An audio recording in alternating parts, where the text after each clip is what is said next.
सबको नमस्कार।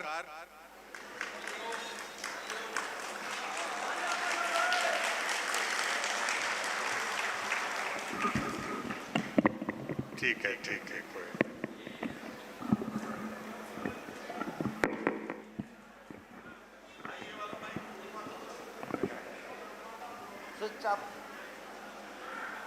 मैं समझता हूं कि अब यहाँ वही लोग बैठे हैं जो मुझे और शकील आजमी साहब को सुनना चाहते हैं या फिर जो दूसरों के व्हीकल पर आए हैं। जी ठीक है देखिए आ रहे हैं लोग, वापस आ रहे हैं। इमरान साहब की मोहब्बत में चले गए थे, लेकिन जैसे ही उन्हें रुखसत किया है उसके बाद वापस आकर अपनी अपनी नशिस्तों पे आ रहे हैं। यही मैसूर की अपनी पहचान है, मैसूर की अपनी शिनाख्त है कि यहाँ लोग शायरी से मोहब्बत करते हैं, शायर से मोहब्बत करते हैं और अदब के दिलदादा हैं। जोरदार तालियों से एक बार संपत सरन साहब को बताइए कि आप पूरी दिलजमई के साथ उन्हें सुनने के लिए आमादा है। जिस दिन देश की जनता भीड़ बनकर नेताओं के पीछे जाना बंद कर देगी, उस दिन देश बदल जाएगा।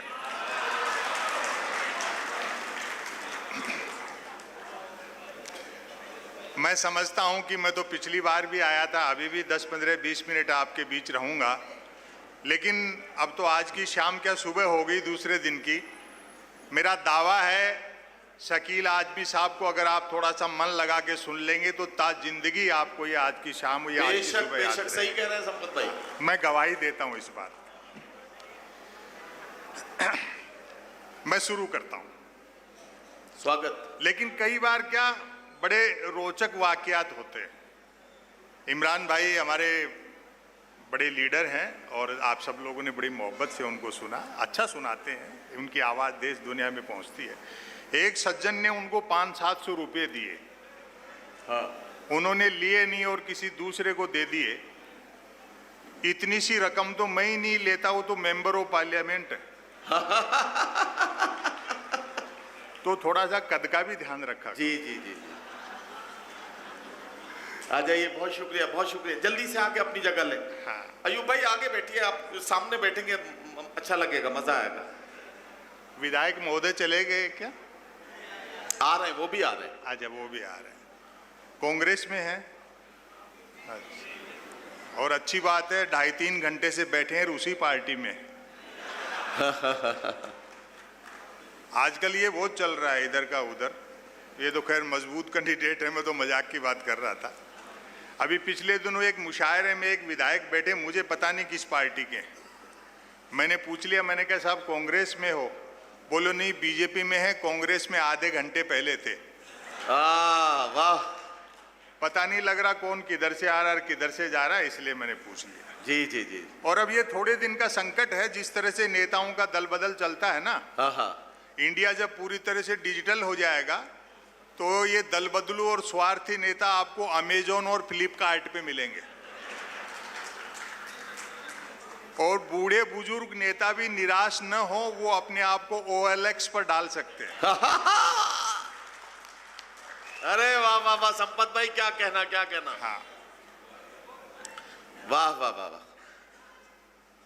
सटायर जो है ना, वो यहां से नहीं लिखा जाता, यहां से लिखा जाता। बेशक। अगर आप समाज की जो अंतिम आदमी जो है उसकी पीड़ा को महसूस करते हैं तो भीतर से सटायर निकलता है। जी। एक जमाना ऐसा था जब मैं भी प्यार प्रेम की कविताएं लिखता था, जब तक अकलदार नहीं निकली थी। उबासी के बहाने भी किसी लड़की के दांत दिख जाते तो मैं 5-7 गजलें लिख मारता था, भले ही वो उबासी मुझको देख करके ले रही होती थी। और एक निवेदन कर दूं, भले ही थोड़ी संख्या में सही माताएं बहनियां बैठी हैं, प्रकृति के, कुदरत के, सृष्टि के नियम बदल सकते हैं, औरत के प्रति पुरुष की मानसिकता नहीं बदल सकती। वाह। बात अच्छी लगे तो समर्थन करना, थोड़ा मुशायरे के रंग में आ जाओगे। शकील भाई को बिल्कुल। प्रकृति के, कुदरत के, सृष्टि के नियम बदल सकते हैं, औरत के प्रति पुरुष की मानसिकता बदल ही नहीं सकती। मर्द की फितरत है, अर्थी के रास्ते में भी औरत मिल जाए तो 80 साल का मुर्दा भी वाइब्रेशन मोड पर आ जाता है। वाह। लेकिन इतना भी तय है कि शादी होते ही प्यार का बुखार उतर जाता है। जैसे ही ब्यागी कुनेन खाई, प्यार का मलेरिया गायब। मेरे एक मित्र ने प्रेम विवाह किया जी। प्यार के दौरान जिस लड़की के साथ जो कंकर झील में फेंके थे, शादी के बाद दाल में निकल रहे। वाह वाह वाह। और ताली तो इस बात पर बजाओगे, जिस लड़की को लेकर भागा था अब उसको देखते ही भागता है। अरे वाह वाह वाह वाह वाह, क्या कहना संपत भाई, वाह। शादी के 3 दिन बाद मिला, मैंने कहा नया नया प्रेम विवाह किया, पत्नी को लेकर सिनेमा जाया, सैर सपाटा करके मंदिर मंदिर भटकता है। बोलो भाई साहब, सुना है जोड़े ईश्वर बनाता है, बस उसी को ढूंढना है। ये बहुत त्याग और समर्पण का काम है। तो मैं कुछ सटायर आप लोगों को सुना देता हूँ। इरशाद इरशाद। एक शॉर्ट स्टोरी, उसके बाद एक नया आर्टिकल सुनाऊंगा। 2-3 बार सुना हूं, वो शायर लोग भी आज शायद पहली बार सुनेंगे। मीडिया के लोग यहाँ बैठे, हो सकता है मैंने पिछली बार सुनाया हो, मुझे ध्यान नहीं। अच्छा ठीक है जी, कोई बात नहीं। मीडिया मुख्य धारा की मीडिया है क्या? अच्छा नहीं, मुख्य धारा के नहीं है, वो खड़े नहीं रहते, वो कहीं लेटे होंगे अभी। अखबार टेलीविजन जिस दौर में आप देख रहे हैं, खबरों को कैसे तान रहे हैं, वहां कहीं आपको जो वास्तविकताएं हैं आम आदमी की, वो नहीं दिखाई जाती। जिस मीडिया को जनता के लिए मोमबत्ती होना था, वो सत्ताओं के लिए अगरबत्ती हो गया। वाह। एक आदमी कदम ताल करता है तो मीडिया उसको मार्च पास्ट बताता है। तभी मैंने एक लघु कथा निकाली, शॉर्ट स्टोरी, सुनिए साहब, बहुत अच्छा सुन रहे हैं आप। स्वागत। Breaking news. आत्मनिर्भर नामक राज्य में डिजिटल क्रांति भले ही होने को थी, पर न्यूज क्रांति हो चुकी थी। न्यूज चैनल खबरें तलाशते नहीं गढ़ते थे, और देते नहीं फैलाते थे। क्या कहना। ब्रेकिंग न्यूज की तो मारामारी रहती थी। अब कहानी यहां से शुरू होती है। एक दिन ज्यों ही राजा नहाकर स्नान घर से निकला, त्यों ही एक न्यूज चैनल ने ब्रेकिंग न्यूज दागी। राजा नहाया। दूसरे न्यूज चैनल ने खुशी जाहिर की, राजा आज भी नहाया। क्या कहना, अरे वाह। तीसरे न्यूज चैनल ने अटकलें लगाई, राजा क्यों नहाया। ओहो। चौथे न्यूज चैनल ने नई जानकारी दी, राजा पहली बार नहाया। पांचवें न्यूज चैनल ने आत्मनिर्भरता की पुष्टि की। क्या कहना। राजा खुद नहाया। और अब की बार आपकी मोहब्बत मिलेगी तालियों से, छठे न्यूज चैनल ने रहस्योद्घाटन किया, राजा पानी से नहाया। वाह वाह वाह वाह वाह वाह वाह, क्या कहना संपत भाई। सातवें न्यूज चैनल ने ब्रेकिंग न्यूज में गर्मी भरी, वाह, राजा गर्म पानी से नहाया। आठवें न्यूज चैनल गर्वित हुआ, राजा चुल्लू पर पानी से नहाया।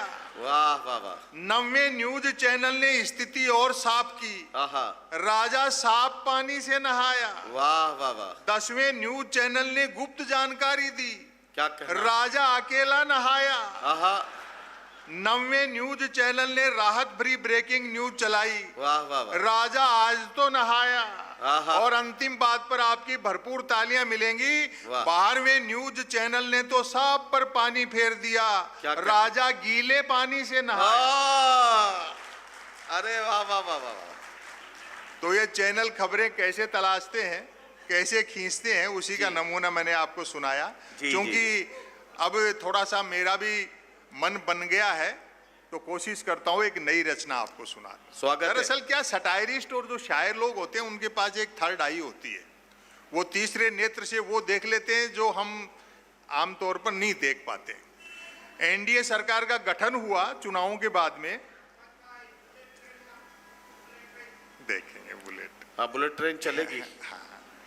एनडीए सरकार का गठन हुआ तो आपने एक सीन देखा होगा कि अनुभव में बड़ा होने के बावजूद बिहार के मुख्यमंत्री नीतीश कुमार जी ने भरे मंच पर सरेआम प्रधानमंत्री नरेंद्र मोदी जी के पैर छुए। तो कुछ लोगों को अटपटा लगा, मुझे नहीं लगा। मैंने कहा भाई देखो, गठबंधन सरकार की मजबूरी होती है, दोनों ने हो सकता है ये समझौता किया हो मोदी जी ने कि भाई खुले में आप मेरे छुओगे, अकेले में मैं आपके। वाह वाह वाह वाह वाह वाह वाह वाह वाह वाह वाह। तो ये है, गठबंधन देखिए। की सरकारें ऐसे वाह, चलती वाह, हैं। हाँ। एक रचना मैं सुना देता हूँ। आज क्या थोड़ा सा थकान हो गई मेरे, मैं यहाँ सबसे पहले आया था, हाँ, लेकिन थोड़ा टाइम हो गया तो क्या करें। एक रचना मैं आपको सुना देता हूँ, फिर शकील भाई को सुनेंगे। हम तकनीक के दौर में हैं और मैं आप लोगों को इस बात के लिए भी बधाई देता हूं कि भले थोड़ी संख्या में हो, माताएं बहनियां बैठी हैं। और आप देखो, शादीशुदा हो तो पत्नी को साथ रखा करो, वरना मन की बात भी रेडियो से करते फिरोगे। महिलाओं को लेकर के ये शायर लोग काफी बातें करते रहते हैं, ऐसे हल्के में मत लो। स्त्री का बड़ा त्याग है, और उसमें भी भारतीय महिला का तो कहना ही क्या। वो पति ने डींग हाँकते हुए कहा, मेरा बड़प्पन देख जो तेरे से बिना देखे शादी कर ली। पत्नी बोली, मेरी भी हिम्मत देख जो तेरे को देखने के बाद भी मना नहीं किया। वाह। तो इनका जो त्याग है, अभी मेरे से कह रहे थे कुछ वोट चोरी पे सुनाना, तो बोले वोट चोरी होती कैसे है। मैंने कहा एक लतीफा सुनो, मैं ऐसे बताता हूं आपको वोट चोरी कैसे होती है। कुछ भी असंभव नहीं है, सब पॉसिबल है। वो एक जूनियर कर्मचारी ने झूठा फैमिली अलाउंस उठाने के लिए रिकॉर्ड में 3 बच्चे लिखवा दिए, तो उसके सीनियर अफसर ने उसको डांटा। बोलो नालायक, देश को आजाद हुए 80 साल हो गए, मौके का फायदा उठा क्या 3 बच्चे लिखवा दिए, कम से कम 5 तो लिखवाता, 7 तो मैंने ही लिखवा रखे हैं। अब वो जूनियर का जवाब सुनना और अंदाजा लग जाएगा वोट चोरी कैसे हो सकती होगी। बोलो क्या 3 बच्चे लिखवा दिए, 5 तो लिखवाता, 7 तो मैंने लिखवा रखे हैं। तो जूनियर बोला अपने सीनियर से, साहब आपका क्या मुकाबला करेंगे, आप शादीशुदा भी तो हो। वाह वाह वाह वाह वाह वाह। तो यहाँ सब कुछ संभव है। पेपर लीक हो रहे हैं, डमी कैंडिडेट बैठ रहे, अप्लाई एक ने किया, परीक्षा में दूसरा बैठा, इंटरव्यू तीसरे ने फेस किया, नौकरी मिली चौथे को और करता रहा 5वां। अरे वाह। वेतन छठे ने उठाया और पेंशन हुई 7वें की। अब आपकी मोहब्बत मिलेगी, जबकि 7वें की डेथ तभी हो गई थी जब पहले ने अप्लाई किया था। वाह वाह वाह वाह वाह। ऐसे दौर में एक नई रचना मैंने लिखी, अभी जबान पे नहीं चढ़ी, लेकिन कोशिश करता हूं आप लोगों को आनंद आएगा। थोड़ी हिंदी है इसमें, लेकिन हिंदुस्तानी भाषा है।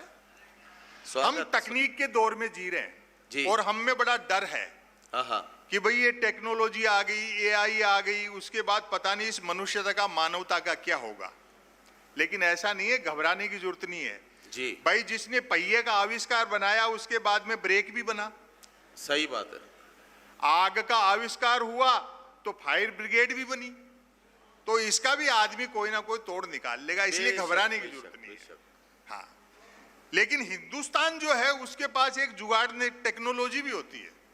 क्या कहना? इसलिए इस लेख का शीर्षक है भारत में स्मार्ट सिटी, स्मार्ट सिटी में भारत।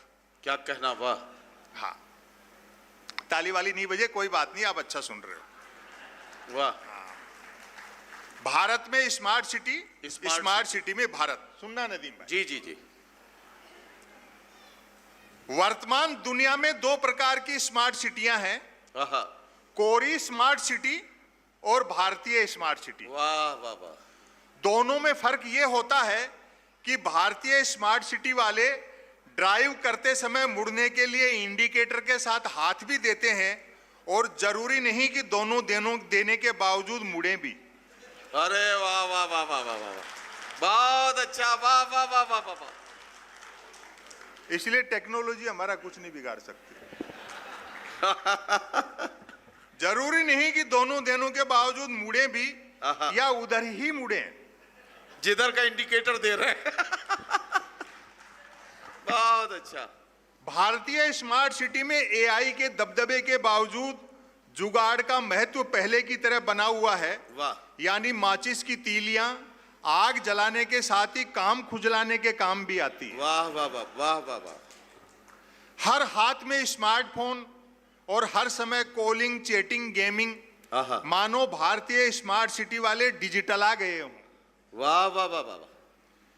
बच्चे का जन्मते ही रो देना उसका स्वस्थ होना नहीं माना जाता, हेल्दी होना नहीं माना जाता, बल्कि समझा जाता है कि वह स्मार्टफोन के लिए रो रहा है। अरे वाह वाह वाह वाह। और अगली पंक्ति पर आपकी मोहब्बत चाहिए, भरपूर समर्थन करना जी। भारतीय स्मार्ट सिटी में बाजारों पर चीन का कब्जा है और दिमागों पर अमेरिका का। वाह वाह वाह वाह वाह। और कहते हैं आत्मनिर्भर बनाएंगे। ये बात जिस माइक पर बोलते हैं वही चाइना का है। वाह। भारतीय स्मार्ट सिटी में बाजारों पर चीन का कब्जा है और दिमागों पर अमेरिका का। जहां तक भारतीय स्मार्ट सिटी में एजुकेशन का सवाल है, लोगों में पढ़ने पढ़ाने का जोश देखते ही बनता है। वाह। जब तक पास होते रहे, पढ़ने जाते रहे, जो ही फेल हुए खुद स्कूल खोल लिया। अरे वाह वाह वाह वाह। वर्चुअल दुनिया में खोए युवा तो लैंग्वेज का इस्तेमाल तभी करते हैं जब बॉडी लैंग्वेज काम नहीं दे रही हो। क्या कहना। कंधे ही बोलते हैं ना आजकल बच्चों के। बॉडी लैंग्वेज काम नहीं दे रही हो, बोलचाल में अंग्रेजी पर भारी जोर रहता है। वाह। किसी भारतीय स्मार्ट सिटी वाले से उसके मोबाइल नंबर पूछो तो वह आधे नंबर अंग्रेजी में बताता है, जैसे 9414024365। वाह वाह वाह वाह वाह। भारतीय स्मार्ट सिटी में पढ़ाई लिखाई लेन देन तो ऑनलाइन होते ही हैं, लोग अपने घर भी जीपीएस के सहारे पहुंच पाते हैं। वाह वाह वाह। घर में एंट्री के समय हर उस पति को आईडी दिखानी पड़ती है जो समय से पहुंचता है या बिना पिए पहुंचता है। अरे वाह वाह वाह वाह। बड़ा अच्छा सुन रहे हैं आप। भारतीय स्मार्ट, अब देखना बारीक व्यंग, जो बात इमरान भाई कह गए मैंने दूसरे ढंग से की है। जी जी जी। भारतीय स्मार्ट सिटी में जगहों, रास्तों, बिल्डिंगों के नाम बदले जाने पर भारी जोर रहता है। वाह वाह वाह। ताकि भारतीय स्मार्ट सिटी शुद्ध भारतीय स्मार्ट सिटी बनाई जा सके। एक एक आदमी की ताली उठेंगी। शुद्ध भारतीय स्मार्ट सिटी बनाई जा सके। भले इस बात का जवाब किसी के पास नहीं हो, तवाइफों का मोहल्ले का नाम बदलकर गणिकापुरम कर देने से उन औरतों की दशा कैसे बदल जाए।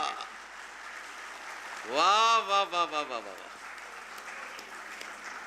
भारतीय स्मार्ट सिटी में जगहों, रास्तों, बिल्डिंगों के नाम बदले जाने पर भारी जोर रहता है ताकि भारतीय स्मार्ट सिटी शुद्ध भारतीय स्मार्ट सिटी बनाई जा सके। भले इस बात का जवाब किसी के पास नहीं हो कि तवाइफों के मोहल्ले का नाम बदलकर गणिकापुरम कर देने से उन औरतों की दशा कैसे बदल जाए। अरे वाह वाह वाह वाह। क्योंकि भारतीय स्मार्ट सिटी वाले विकास के लिए नहीं, सिर्फ मोक्ष के लिए जीते हैं। मोक्ष उसको कहते हैं जिसमें जन्म मरण के बंधन से छुटकारा मिल जाए, कि दोबारा दुनिया में नहीं आए।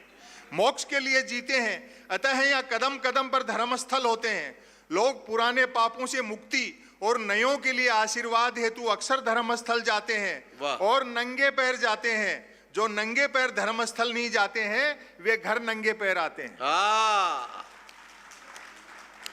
वाह वाह वाह। भारतीय स्मार्ट सिटी में सड़कें सिर्फ इसलिए सकरी रखी जाती हैं ताकि लोग गाड़ियों के पीछे लिखवा सके, जगह मिलने पर ही साइड दी जाएगी।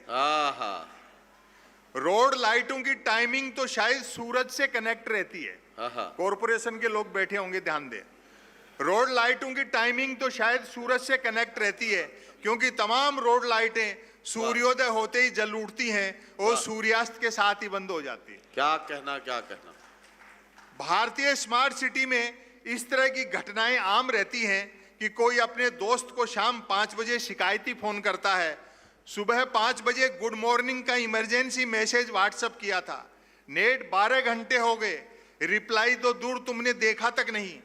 दोस्त अनदेखी का कारण बताता है, एक काम में लगा था सो सोशल मीडिया पर एक्टिव नहीं रह सका।